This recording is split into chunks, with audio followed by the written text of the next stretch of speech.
Ukraine নিয়ে জাতিসংঘের ভোটাভুটিতে রাশিয়ার পক্ষ নিল যুক্তরাষ্ট্র। কিয়েভে খনিজ সম্পদ উন্নয়নে ওয়াশিংটনের সঙ্গে কাজ করতে আগ্রহী মস্কো। মার্কিন বলয় থেকে জার্মানির বের হওয়ার এখনই উপযুক্ত সময়। নির্বাচনে বিজয়ের পর বললেন সম্ভাব্য চ্যান্সেলর ফ্রেডরিশ, ইউরোপকে শক্তিশালী করার প্রতিশ্রুতি। এবং কানাডার ভিসা নীতিতে নতুন নিয়ম, সীমান্তে কর্মকর্তাদের দেয়া হলো ভিসা বাতিল ও পরিবর্তনের ক্ষমতা। স্থায়ী বসবাসের আবেদনে তৈরি হবে জটিলতা, শঙ্কা বিশ্লেষকদের।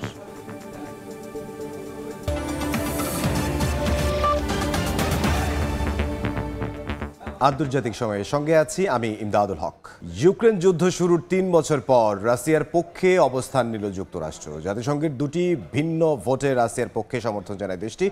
এর মধ্যেই পশ্চিমা উস্কানিতে ইউক্রেন যুদ্ধ শুরু হয়েছে বলে মন্তব্য করেছেন ডোনাল্ড ট্রাম্পের মধ্যপ্রাচ্য বিষয়ক বিশেষ দূত স্টিভ উইটকফ। এদিকে ইউক্রেনের কাছ থেকে দখলে নেওয়া অঞ্চলগুলোতে খনিজ সম্পদের উন্নয়নে যুক্তরাষ্ট্রের সঙ্গে রাশিয়া যৌথভাবে কাজ করতে প্রস্তুত বলে জানিয়েছেন president Vladimir Putin. Russia Ukraine যুদ্ধ শুরুর পর থেকেই জেলেনস্কির পক্ষ নিয়ে আসছে যুক্তরাষ্ট্র। এই সংঘাতের জন্য রাশিয়াকে দায়ী করে ইউক্রেনকে সামরিক থেকে শুরু করে অর্থনৈতিক সব ধরনের সহায়তা দিয়ে আসছিল দেশটি। তবে যুদ্ধের ৩ বছর পর বিশ্বমঞ্চে নিজেদের অবস্থান পরিবর্তন করল ওয়াশিংটন। ইউরোপীয় দেশগুলোর পক্ষ থেকে জাতিসংঘের সাধারণ পরিষদে প্রথমে ইউক্রেনের রুশ আগ্রাসনের নিন্দা এবং ইউক্রেনের আঞ্চলিক অখণ্ডতার পক্ষে প্রস্তাব উত্থাপন করা হয়। তবে এদিন প্রস্তাবের বিরোধিতা করে খোদ ইউক্রেনের মিত্রদেশ যুক্তরাষ্ট্র। যদিও শেষ পর্যন্ত নিউ ইয়র্কে জাতিসংঘের সাধারণ পরিষদে প্রস্তাবটি গৃহীত হয়। এদিন নিরাপত্তা পরিষদের দ্বিতীয় প্রস্তাবটি উত্থাপন করে যুক্তরাষ্ট্র। জাতিসংঘের নিরাপত্তা পরিষদে উত্থাপিত এই প্রস্তাবে ইউক্রেন যুদ্ধ বন্ধের আহ্বান জানানো হলেও রাশিয়ার বিরুদ্ধে কোনো সমালোচনা ছিল না। ওয়াশিংটনের উত্থাপন করা ওই প্রস্তাবের পক্ষে ভোট দেয় মস্কো। তবে ব্রিটেন ও ফ্রান্স প্রস্তাবে ভোট দেয়া থেকে বিরত থাকে। এর মধ্যে মার্কিন প্রেসিডেন্ট ডোনাল্ড ট্রাম্পের মধ্যপ্রাচ্য বিষয়ক বিশেষ দূত স্টিভ উইটকফ দাবি করেছেন পশ্চিমা বিশ্বের উস্কানিতে ইউক্রেন যুদ্ধের শুরু। এদিকে মার্কিন প্রেসিডেন্ট ডোনাল্ড ট্রাম্পের প্রশাসন যেখানে ইউক্রেনের সঙ্গে দুর্লভ খনিজ সম্পদের চুক্তির দিকে এগোচ্ছে, সেখানে মস্কো জানিয়েছে ওয়াশিংটনের সঙ্গে যৌথভাবে খনিজ উন্নয়নে আগ্রহী তারা। স্থানীয় সময় সোমবার রুশ প্রেসিডেন্ট ভ্লাদিমির পুতিন জানান নতুন সংযুক্ত অঞ্চলগুলোর খনিজ সম্পদ উন্নয়নে মস্কো প্রস্তুত। বলেন যুক্তরাষ্ট্র যদি আগ্রহ দেখায় তাহলে রাশিয়া যৌথভাবে কাজ করতে রাজি। যদিও ইউক্রেনের খনিজ সম্পদের প্রকৃত মূল্য সম্পর্কে সংশয় প্রকাশ করেছেন পুতিন। মালিহা সুহরাওয়ার্দী, সময় সংবাদ। ইউক্রেন যুদ্ধের ৩ বছর পূর্তিতে রাশিয়া বিরোধী বিক্ষোভে উত্তাল বিশ্বের বিভিন্ন শহর। অবিলম্বে যুদ্ধ বন্ধের দাবিতে নিউ ইয়র্ক টাইমস স্কোয়ারে জড়ো হয়ে বিক্ষোভ করেন শত শত মানুষ। বিক্ষোভ হয়েছে ফ্রান্সের প্যারিস ও ব্রিটেনের লন্ডন সহ আরও বেশ কয়েকটি শহরে। এ সময় রুশ প্রেসিডেন্ট ভ্লাদিমির পুতিন ও মার্কিন প্রেসিডেন্ট ডোনাল্ড ট্রাম্পের বিরুদ্ধে স্লোগান দেন আন্দোলনকারীরা। ইউক্রেনীয়দের পাশাপাশি স্থানীয় বাসিন্দারাও এসব বিক্ষোভে অংশ নেন। প্ল্যাকার্ড হাতে রাশিয়াকে সন্ত্রাসী রাষ্ট্র হিসাবে উল্লেখ করে যুক্তরাষ্ট্রের নিউ ইয়র্ক টাইমস স্কোয়ারে জড়ো হন শত শত বিক্ষোভকারী। রাশিয়া ইউক্রেন যুদ্ধের ৩ বছর পূর্তিতে ইউক্রেনের সমর্থনে বিশাল সমাবেশের আয়োজন করা হয়। ইউক্রেনীয় পতাকা হাতে তারা যুদ্ধবন্ধের দাবি জানান। আমি আজ বিশ্বের কাছে বার্তা পৌঁছে দিতে নিউ ইয়র্কের টাইমস স্কোয়ারে এসেছি। ইউক্রেনের যুদ্ধ সম্পূর্ণ অন্যায়। বিশ্ব নেতারা এই ঘটনার সাক্ষী, কিন্তু তারা কেবল নিজেদের রাজনৈতিক স্বার্থ রক্ষায় কাজ করছে। লন্ডনের ট্রাফালগার স্কোয়ারেও স্থানীয় সময় সন্ধ্যায় ইউক্রেন সমর্থকদের বিশাল সমাবেশ হয়। যুক্তরাজ্যে বসবাসরত ইউক্রেনীয়দের পাশাপাশি অনেক ব্রিটিশ নাগরিকও এতে অংশ নেয়। অশ্রুসিক্ত চোখে সমাবেশে ইউক্রেনের প্রতি সমর্থন জানান তারা। সমাবেশে যুদ্ধের ভয়াবহতা ও শরণার্থীদের দুর্দশার বিষয়টি তুলে ধরা হয়। পোল্যান্ডের রাজধানী ওয়ারশোতেও বিক্ষোভ সমাবেশ করেন শত শত মানুষ। রাশিয়ার আগ্রাসনের প্রতিবাদ ছাড়াও সমাবেশে যুক্তরাষ্ট্রের ভূমিকাকে প্রশ্নবিদ্ধ করা হয়। ট্রাম্পের যুদ্ধবিরতি নিয়ে পদক্ষেপ ইউরোপের জন্য সতর্কবার্তা বলে মনে করেন অনেকেই। ইয়াসিন মোহাম্মদ জিসান, সময় সংবাদ। নির্বাচিত হওয়ার পরপরই জার্মানির অভ্যন্তরীণ নানা বিষয়ে হস্তক্ষেপের কারণে যুক্তরাষ্ট্রের তীব্র সমালোচনা করেছেন জার্মানির সম্ভাব্য নতুন চ্যান্সেলর ফ্রিডরিশ মের্জ। তিনি নিজ দলের সমর্থকদের উদ্দেশ্যে দেয়া বক্তব্যে জার্মানি সহ গোটা ইউরোপকেই শক্তিশালী করে গড়ে তোলার আহ্বান জানান। জার্মানি থেকে সে খবর জানাচ্ছেন বিটু বড়ুয়া। যুক্তরাষ্ট্রের বলয় থেকে জার্মানির বের হওয়ার এখনই উপযুক্ত সময়, এমনটাই মনে করছেন জার্মানির সম্ভাব্য চ্যান্সেলর ফ্রিডরিশ মের্জ। একই সঙ্গে তার বিজয়ী দল সিডিইউ ও সিএসইউ সরকার গঠন করলে যুক্তরাষ্ট্রের আধিপত্য থেকে বের হয়ে একটি শক্তিশালী জার্মানি সহ ইউরোপীয় ইউনিয়ন গড়ার বিষয়ে তার বক্তব্য স্পষ্ট করেন। বিজয়োত্তর বক্তব্যে তিনি বলেন, জার্মানির পার্লামেন্ট নির্বাচন নিয়ে মার্কিন প্রেসিডেন্ট ডোনাল্ড ট্রাম্পের অযাচিত মন্তব্য ছিল সত্যিই অগ্রহণযোগ্য। নির্বাচনী প্রচারণায় যুক্তরাষ্ট্রের হস্তক্ষেপগুলো ছিল অনধিকার চর্চার শামিল। বক্তব্যে জার্মানির সম্ভাব্য চ্যান্সেলর আরো বলেন, এখন থেকে ইইউকে আরো শক্তিশালী করে গড়ে তুলতে হবে, সেটা সবার ঐক্য ছাড়া অসম্ভব।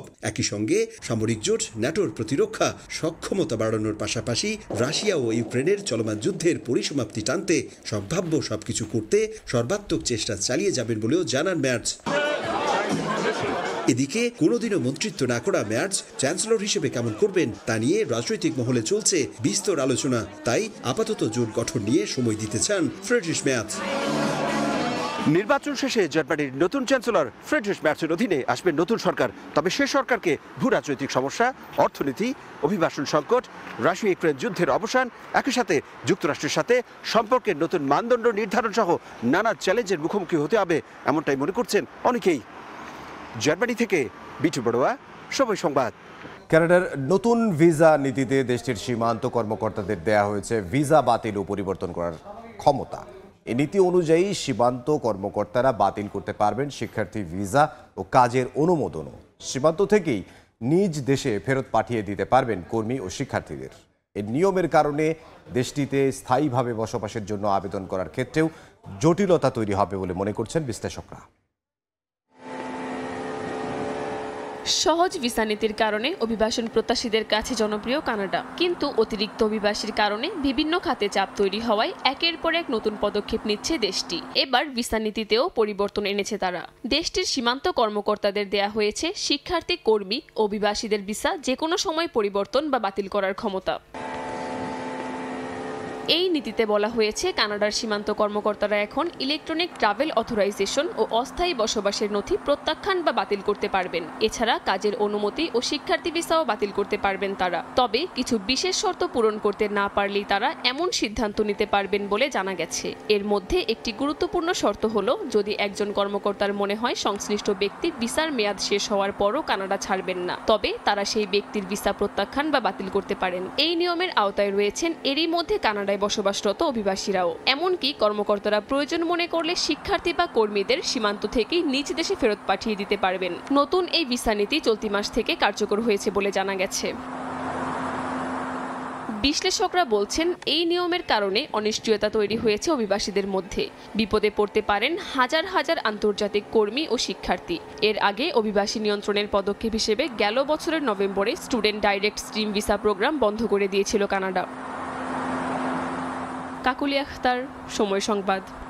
সুইজারল্যান্ডের মর্তেরাটস হিমবাহে সম্প্রতি তৈরি হওয়া স্বল্পস্থায়ী বরফ গুহাগুলো এখন পর্যটকদের আকর্ষণের কেন্দ্রবিন্দুতে পরিণত হয়েছে, কিন্তু এই সৌন্দর্যের পেছনে লুকিয়ে আছে ভয়ঙ্কর বাস্তবতা।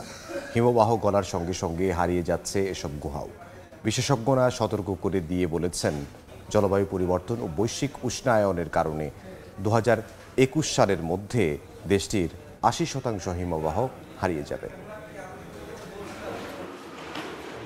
স্বচ্ছ নীলাভ বরফের সুড়ঙ্গ, সূর্যের আলোয় ভেতরে তৈরি হয়েছে মোহময় এক দৃশ্য। সুইজারল্যান্ডের পূর্বাঞ্চলে মর্তেরাটস হিমবাহে এমনই এক বিস্ময়কর বরফের গুহার দেখা মিলেছে। তবে এটি স্থায়ী নয়, কয়েক মাসের মধ্যেই অদৃশ্য হয়ে যায় এ ধরনের গুহা। দেখতে যেমন মনোমুগ্ধকর, ভেতরে ঢুকলে অভিজ্ঞতাও তেমনি শিহরণ জাগানিয়া। বিশাল আয়তনের গুহায় দাঁড়িয়ে প্রাকৃতিক এই সৌন্দর্য উপভোগ করতে প্রতিদিনই ভিড় করছেন বিভিন্ন দেশের পর্যটক ও হাইকিং প্রেমীরা। আমি সত্যিই অভিভূত। এই গুহায় প্রবেশ করতেই মনে হলো আমি প্রকৃতির বিশালতার সামনে একেবারে ক্ষুদ্র এক প্রাণী, যেন প্রকৃতির অংশ হয়ে গেছি। তবে এই রূপকথার মতো সৌন্দর্যের আয়ু খুবই কম। বিশেষজ্ঞরা বলছেন হিমবাহ গলতে থাকায় বরফের গুহাগুলো অল্প সময়ের মধ্যেই ধসে পড়তে পারে। শীতকালে প্রবেশ করা সম্ভব হলেও গরমে তা হয়ে ওঠে ভয়ঙ্কর বিপজ্জনক। জীবনে প্রথমবারের মতো বরফ গুহার অভিজ্ঞতা নিলেন ইতালির হ্যানি রাইখ। কিন্তু এই অনন্য সৌন্দর্য বেশি দিন টিকবে না এটা ভেবেই চিন্তিত তিনি। এটা সত্যিই অসাধারণ, কিন্তু গুহার ভেতরে গেলেই বোঝা যায় বরফের নিচ দিয়ে পানি বইছে, আর কয়েক বছরের মধ্যেই সব শেষ হয়ে যাবে। এটা খুবই দুঃখজনক। পরিবেশবিদদের মতে সুইজারল্যান্ডের অর্ধেকের বেশি হিমবাহ এরই মধ্যে ক্ষতিগ্রস্ত হয়েছে। বৈশ্বিক উষ্ণায়নের কারণে দেশটির তাপমাত্রা বেড়েছে দ্বিগুণ হারে। বিজ্ঞানীরা সতর্ক করছেন, বর্তমান হারে তাপমাত্রা বাড়তে থাকলে 2100 সালের মধ্যে 80% হিমবাহ হারিয়ে যাবে। প্রকৃতির খেয়ালে সৃষ্টি হয় বিস্ময়কর সৌন্দর্যের, আবার ধ্বংসও হয়ে যায় সেই সৌন্দর্য। কিন্তু প্রশ্ন থেকে যায়, মানুষের দায় কতটুকু? বৈশ্বিক উষ্ণতা না কমলে ভবিষ্যতে এমন বিস্ময় হয়তো কেবল স্মৃতিতেই রয়ে যাবে।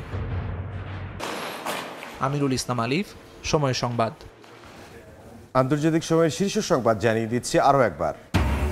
ইউক্রেন নিয়ে জাতিসংঘের ভোটাভুটিতে রাশিয়ার পক্ষ নিল যুক্তরাষ্ট্র। কিয়েভে খনিজ সম্পদ উন্নয়নে ওয়াশিংটনের সঙ্গে কাজ করতে আগ্রহী মস্কো।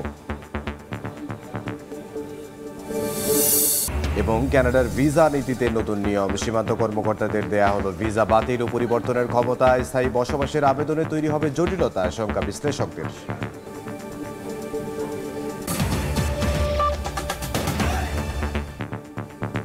এই ছিল আন্তর্জাতিক সময়। সঙ্গে থাকুন সময়ের।